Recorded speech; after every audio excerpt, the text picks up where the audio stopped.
സ്നേഹമുള്ള സഹോദരങ്ങളെ, പ്രഭാതവന്ദനം.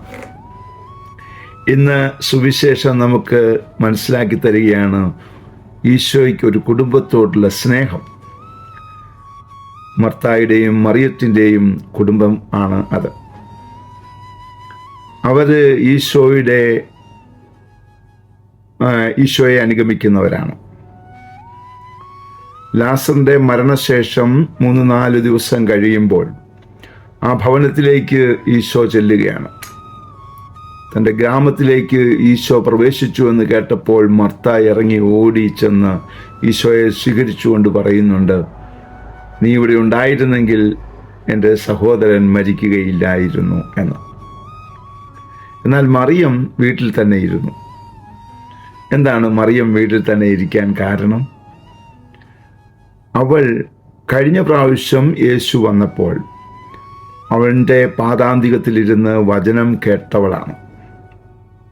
അതുകൊണ്ട് തന്നെ അവൾക്ക് മനസ്സിലായി ജീവൻ ദൈവത്തിൽ നിന്നാണെന്നും അതെപ്പോൾ വേണമെങ്കിലും ദൈവത്തിന് എടുക്കാൻ അവകാശമുണ്ടെന്നും ഉള്ള കാര്യം.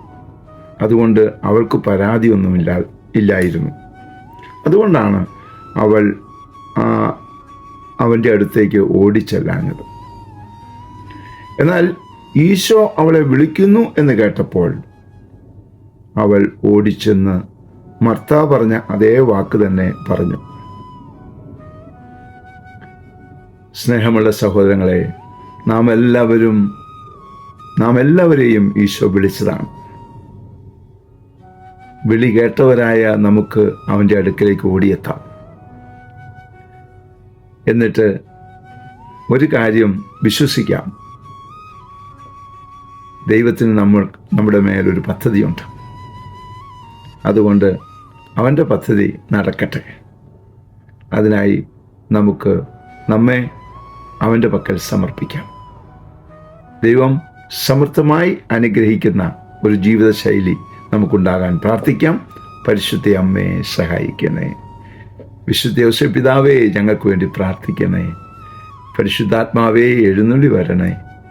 പരിശുദ്ധ പരമ ദിവ്യകാരുണ്യത്തിന് എന്നേരവും ആരാധനയും സ്തുതിയും പുകഴ്ചയും ഉണ്ടായിരിക്കട്ടെ. ആമേൻ.